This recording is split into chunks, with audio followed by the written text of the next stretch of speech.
In Dwight Wilson's book, Armageddon Now, on page 72, he's continuing his discussion of the controversy over the Temple Mount, which was already brewing after Allenby and the British Army took Jerusalem in 1917. Arab resentment in Palestine erupted into rioting as a result of an incident at the Wailing Wall on the Day of Atonement in 1929.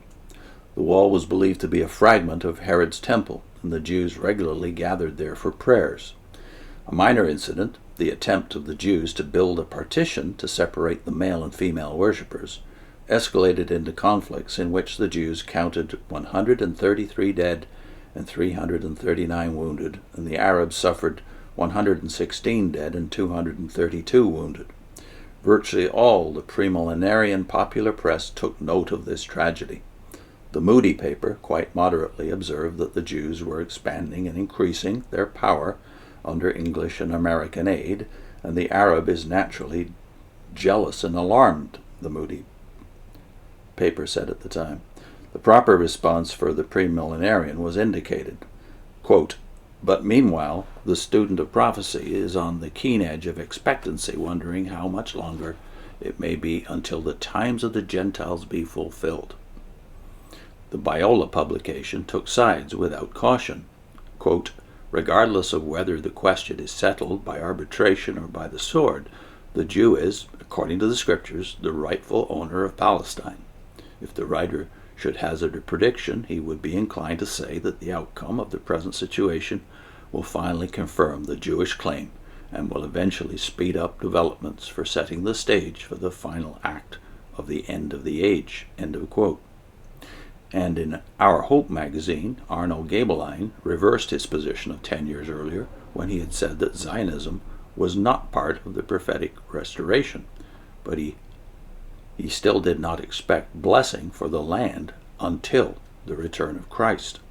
Gaebelein said, quote, "These outbreaks should be a warning to the Zionists that their dream of glorious restoration will not be easy sailing.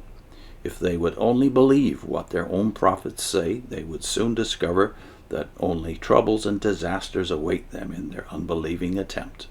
What has so recently happened will happen 1,000 times worse during the time of Jacob's trouble." And that's an allusion to a text, by the way, as witnesses we knew nothing about, Jeremiah 30, the time of Jacob's trouble, and elsewhere called the Great Tribulation. Yet they will go ahead with their plans and succeed in this remarkable national revival. Even so, must it be to make the fulfillment of prophecy as to the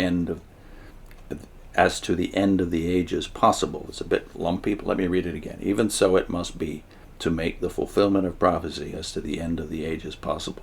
So Gaebelein is definitely warning us 100 years ago against the too sanguine or optimistic view of what's happening in Israel. Namely, this is all leading to a great disaster because the majority of Jews do not believe, and didn't believe then and don't believe now. The Evangel magazine called upon a statement by Albert Einstein to substantiate its own attitude toward the Arabs in the crisis. During the whole work of Jewish colonization, Einstein said, "Not a single Arab has been dispossessed.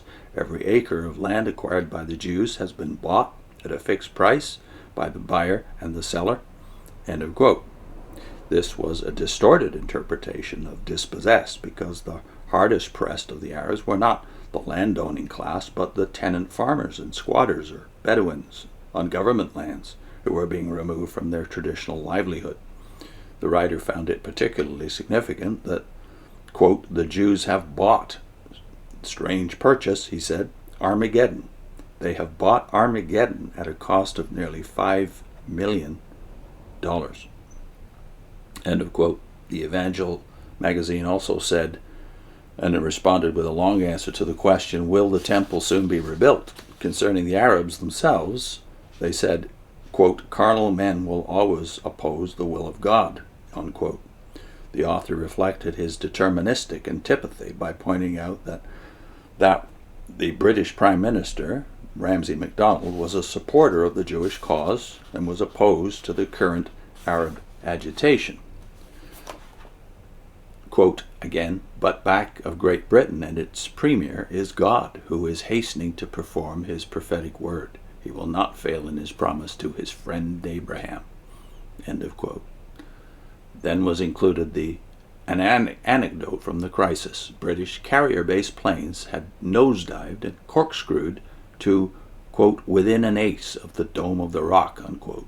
And, quote, the government made a threat that if the Mufti allowed the Muslims to go out of the Mosque of Omar and cause a breach of the peace, they would send airplanes to bomb and blow up the mosque, end of quote. The report then morbidly observed, quote, these very Arab disturbances, where the wrath of man is manifest, are likely to contribute to the praise of God in the accomplishment of his purpose, the getting rid of the Mosque of Omar, which could be destroyed in a few minutes by a fleet of British bombing planes, end of quote. The article closed by citing various Jewish sources indicating a strong desire to build the temple again. Blessed are the peacemakers, question mark. That's obviously Wilson's own feelings here. Blessed are the peacemakers? The Arab plight was thus rationalized as the result of God's just hatred of an unproductive, lazy, belligerent people who had sold out their birthright to the Jews. The infusion of Jews supposedly would be best for the Arabs in the long run anyway. On the other hand, their existence was sometimes just ignored.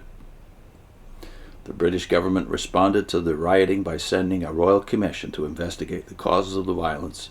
Its report blamed the general Arab antagonism toward a Jewish national home, and it recommended that all land sales to Jews be stopped and that Jewish immigration to Palestine be curtailed. In contrast to the Premillenarian response to the riots, the liberal Protestants generally supported the view of the commission. The Christian Century hoped the commission report would spell the end of the policy of the Balfour Declaration. It blasted the declaration as, quote, a mischievous and ambiguous promise that could not be realized consistently with justice to other elements of the population, end of quote. Herzl Fishman has analyzed as passive the prevailing attitude among American Protestants during this period towards a Jewish state in Palestine. Much more to come on this subject, including the Protocols of the Elders of Zion controversy. I'll put in a link to our commentary on Zechariah. I think there's about 5 or 6 videos in this series, the first of which is entitled The Earthquake Which Shook 2 Jehovah's Witnesses Out of the Watchtower. See you next time.